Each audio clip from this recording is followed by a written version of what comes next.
Round 9 began with a bang and it ended with a weird bang.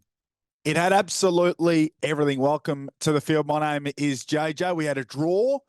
We had a 1-point thriller to start the round off. We had a couple of nice comebacks. One comeback that fell a little short. We had an upset and we had a thumping, as we do most weeks in the AFL. It had absolutely everything. Round 9, and the storylines continued to emerge as they always do. Today on the show will be nice, short, sharp, and shiny, nice and punchy. I'm keen to dig in on a few topics. Patrick Lapinski, a former Dog, now a Premiership Pie. I want to talk about his role. I guess it was spurred on by a tweet, an X that I sent out whilst I was watching the Eagles and Collingwood. And I just love the role that Lipinski plays. Excuse me. And I sent out the X, the tweet, just talking about how Lipinski is a really consistent player. He's a no-fuss guy. He feels like he'd be easy to deal with in the locker room, easy to coach.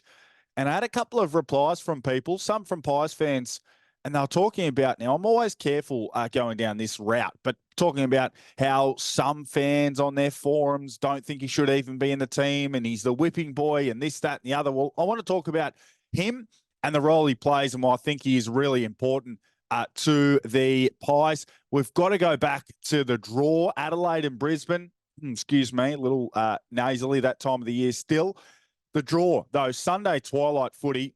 I wish the game started at 6. Don't you think 6 o'clock on a Sunday is a better start time than 4? I know maybe if you're going to the game, it's not as favourable, but certainly from a TV perspective, that 6 or 6:30 start time, you have an early dinner, you get the kids in the bath and the shower, they're all done, they're all ready for bed, and you can sit down and watch a good game of footy. And a good game of footy it was. The Lions and the Crows, it went down to the wire. No result, or a draw, if you believe in a draw, is a result. I think a draw is absolutely reasonable.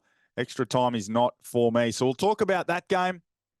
This week on the 7 AFL socials, I gave some love to one of the Port Power catalysts, the Port Adelaide catalysts. You know, let us say Port Power. I was told when I was living in Adelaide, Port Power is not what they want to be called. It's either Port Adelaide or the Power. So there you go, the Power. One of their stars, one of their young stars, was the absolute driving force in that thrilling win against the Cats. They got out to a massive lead on the back of Jason Horne-Francis. I know he's been one of the most talked about players in the competition since he's been in the competition in that short time, only around 3 years or so, or just shy of. But he is starting to develop into a game-breaking, game-changing midfielder. He's not consistent yet, and I'll talk about that on the 7 AFL socials, so make sure you go and check them out. He's not consistent from week to week. Of course, they had the showdown where he was not, cited as much, and then he comes to Geelong, no Connor Rozee, and his burst, his ability to run away from stoppage, the way he attacks the ball, first possession guy from clearances and contests, his stoppage work is absolutely sensational, and he will get better and better and better. And I do feel qualified to say this about the Hornet, because I was there in 2012 when Patrick Dangerfield really emerged and burst onto the scene. I believe Danger was an All-Australian in 2012 when he went straight into the midfield, straight around the contest. He was an absolute bull. He'd hit contests and stoppages at speed. You wouldn't be able to tackle him, and he'd dare you to tackle him, and he'd absolutely run away from stoppage and get the ball inside forward 50. Well, Horne-Francis is starting to do the same, but he's a better kick than Danger. And he can really kick goals and set goals up, as he did in that first term. He kicked the first goal of the game, and he set up one later in the term. He's looking the absolute goods, and some love for the Power as well. And a guy who I think is continuing, or a team who I think has been going under the radar, but under the radar no longer. The Bombers, the mighty Bombers, the boys from Windy Hill, the boys from Tullamarine, the Hangar, wherever they're based these days, they have made some adjustments to their personnel, and maybe you can give the credit to Brad Scott. Maybe you can even give the credit to Adrian Dodoro, which not many people like to do. But I want to talk about a couple of personnel adjustments they've made over the off-season, and the way that has benefited that team has been remarkable. They're third on the ladder, and they are dead set flying. Now, back to the top. So, Lipinski, The reason I want to talk about Patrick Lapinski is just the role that he plays. Now, it started, as I said, by a little bit of a Twitter conversation. He was a one-time Western Bulldog, spent a lot of time playing for Footscray in the VFL, and he was absolutely tearing it apart. I remember playing against him down at the Cattery when I was playing in the VFL for Geelong, and he just completely tore the game a new one. 35-3, something along those lines, just way too good for the level. And we know there's always, a lot of teams do have one or two guys who are too good for the level. I guess at the other end of the spectrum in Sydney, Luke Parker has played 3 games back in the VFL now. He's putting up video game like numbers, but just can't break into that midfield. Lipinski was similar when he was at the Dogs. He was behind Bont. He's behind McRae, who was making All-Australians. He's behind Libba. He's behind really good players. So you can understand why he was not always getting an opportunity, but Collingwood have identified him as someone who could play a different role. He's still got midfield capability, and his past couple of games without DeGoey and Tom Mitchell have shown that he's got the capability of being a 23 to 25 possession guy.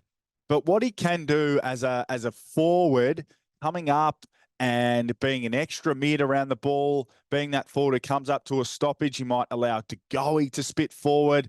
He does a lot of things in the same vein that, an Alex Neil-Bullen would do for Melbourne to allow Petrarca to get forward and to drift forward, something we covered on the 7 AFL socials about 6 weeks ago. He does a lot of the work that Kane Lambert used to do to allow Dusty to be at a stoppage and then to get forward and to get dangerous as well. So, DeGoey can sometimes get ahead of the play. He's asked to stay forward of the contest or run forward of the contest. Dacos can do the same. Well, Lipinski's often the guy as the high half forward. It used to be Taylor Adams who will come up, and you'll see him set up maybe, 5, 6, 7, 8 meters forward side of a stoppage. Occasionally his defender will drop off him and they'll try and get an extra behind the ball, the opposition, or sometimes they'll follow him up, and he's really good at knowing how to keep his defender interested in what he's doing, but also, being able to come up and be an extra around the ball. I love what he does. His numbers are rock solid. They don't jump off the page. 18 disposals per game. He kicks a goal every 2 games. He sets a goal up once in every 2 games, and he lays around 3 tackles. So the numbers don't jump off the page. But I think if he was playing as a 75, 80% midfielder, he'd be about 24, 25 disposals per game. I think he uses the ball quite well. I think he's really efficient. I think he does things that help the team perform well. He's rarely breaks structure. You'll see him as a high half forward, in the middle of the ground. Some of those guys can collapse and get skinny, and, you see the team's defensive and offensive formation start to break down. But Lipinski's really smart. He holds his depth and where he is quite well. He holds his structure. He looks like he knows the game plan inside out, and he certainly, when he gets his opportunities, makes the most of them. I think his 2024 season has been sensational, and you think about the fact he was only 39 games ago, he was battling it out in the VFL for Footscray. Fast forward 39 games, and he's a premiership player for Collingwood. He's a little bit like Ben Keys in Adelaide. He's a more polished version of Keys. He's a little bit like Jared Berry in Brisbane. He's a little bit like Nick Holman, even on the Gold Coast. I think internally his teammates would love him. They'd understand the role he plays and the selfless nature of his role. So certainly Patrick Lapinski, he's a guy I've been watching closely this year, and he's a guy that I've got a lot of respect for and enjoy the way he goes about it. And Collingwood fans, Pies fans, if you use him as a whipping boy, find another one. In fact, don't have a whipping boy.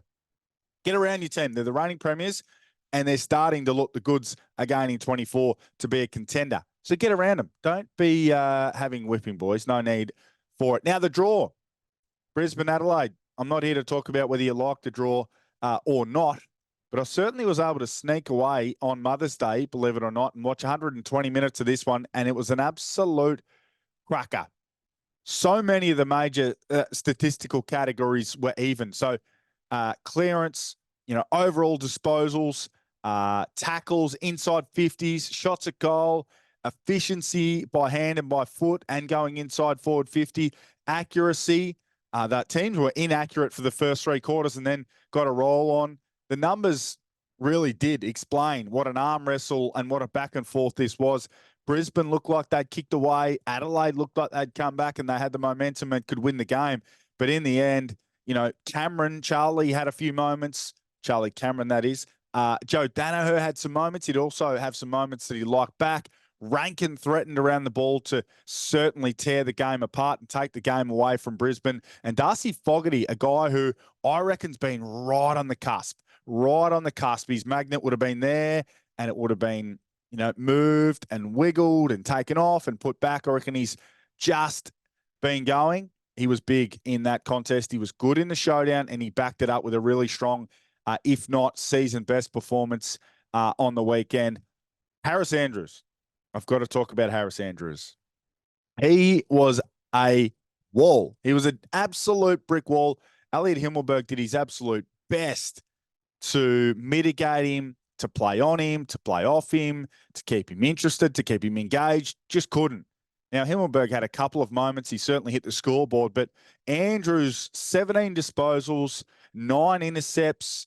He took 5 contested marks. He has been a one-man wall all season long. If it were not for Harris Andrews, Brisbane's season would officially be off life support. It would be done.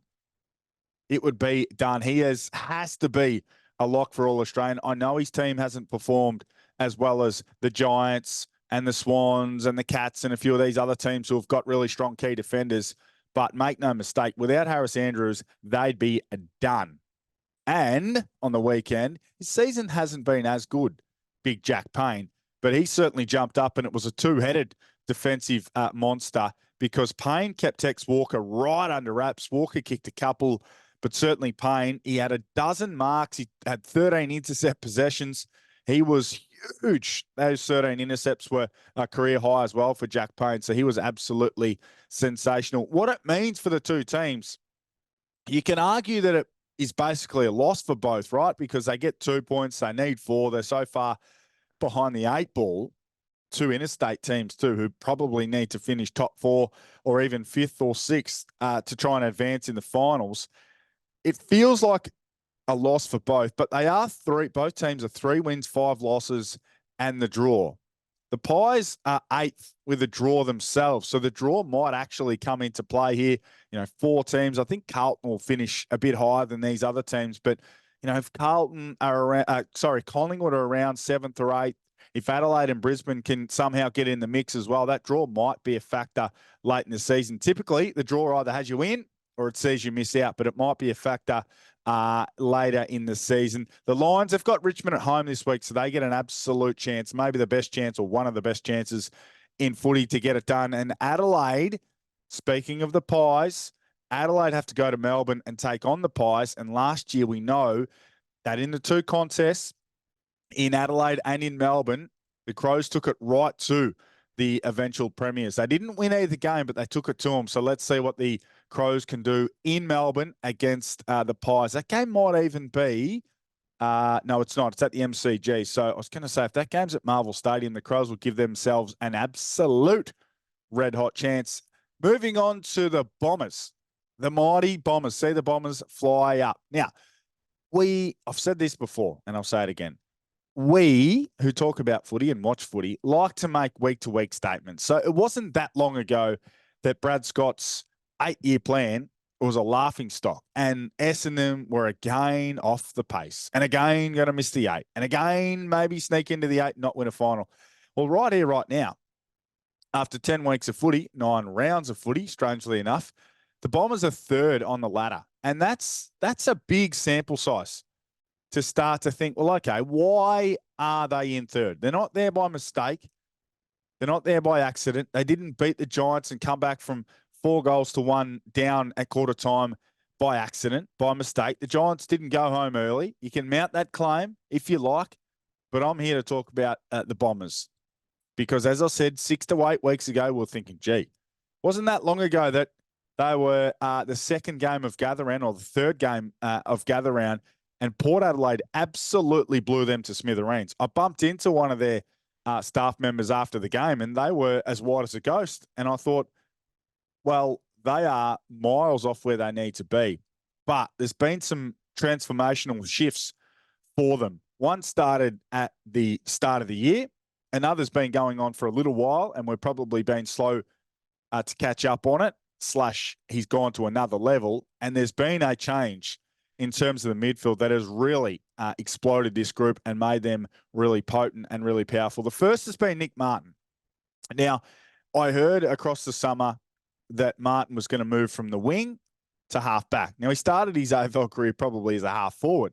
Then he goes to the wing. He starts to pick up, low to mid-20s. He's a goal-scoring threat. He's a nice kick. And then in the summer, you hear, okay, Martin's going to go to half back. And I'm thinking, why? Why? You need him up the ground. You need him as a great winger. All good teams, all premiership teams have got really strong, defined wingers. You think about Sidebottom and you think about Langdon and you think about those types, those guys who can go from one end of the ground to the other. Play really high game time, 85, 90%, barely come off for a rest, maybe once a half. Martin seems like that type. So I thought, leave him on the wing. But he's gone back and it's been a charmed move. It's been such a great move because you start to pair him up with Andy McGrath, who can play that, lockdown and rebounding role equally as well. You've got Mason Redmond back there, who's been going well without absolutely exploding. I think he's been doing some more defensively orientated roles of late, but he can run and gun with the best of them. You've got Heppel back there who, when the game's on Essendon's terms, he's able to be really, really effective. And you'll get Jordan Ridley back as well at some point. So you start to think Redmond, Heppel, McGrath, Ridley, and Martin. That's a really damaging group. They defend well enough. And Ben Mackay, you seriously can't speak any more highly of what he's done. Hand right up in the air. I wasn't sure. In fact, I was pretty sure he wouldn't be the player that Essendon needed, but he's been all that and more. Speaking of all Australian candidates, he'd have to be in the mix for the squad if he can keep his form up. But you've got Mackay, you'll get Ridley back. Laverde, does enough. Probably love to see Reid or someone go past him. But that group, that sort of 4 or 5 guys, particularly you think about Redmond, McGrath, Ridley and Martin, that is a really dangerous group. I love that group, and I think they're a good kicking group, and they can certainly take the Bombers far. The other one, Zach Merritt, he's about 3rd or 4th favourite for the Brownlow. He's one of the better kicking midfielders in the competition. He's added that real grunt and hardness and tackling and contested work to his game over the past probably 2 to 3 years, to be honest. He was left out of the leadership group a handful of years ago. He's one of the best, if not the best captain in the game at the moment. And the other one is Sam Darham. Now, I didn't know much about him, to be honest. The first time he sort of jumped onto my radar was when Mitch Duncan's young fella fell in love with him for whatever reason. There was some sort of interaction between the two in Melbourne, and Mitch's young fella, it might be Ollie, who's began to love Sammy Darham. And that's where I thought, okay, who's this young guy? And he's a good size, something Essendon haven't had around the ball. You think about Parrish and, Merritt and the guys that have played around the footy, Shield even, they're not big midfielders. And Darham's, I know he's probably about 6'1", 6'2". He's got long arms. He's got broad shoulders. He's got great reach. He takes long strides. I love the way he mixes it up. And he's just changed that profile of that group. He's not a big numbers guy yet, 22, 23, up to 25 possessions per game. But in a similar way that Jake Saligo has changed the dynamic of the Adelaide midfield group, he's added, run and dash and dare to that Adelaide midfield group. Darham's just added that little bit of size and physicality and edge to that midfield group as well. And they're really well balanced. Parrish is playing a little bit better as well. So look out for the Bombers.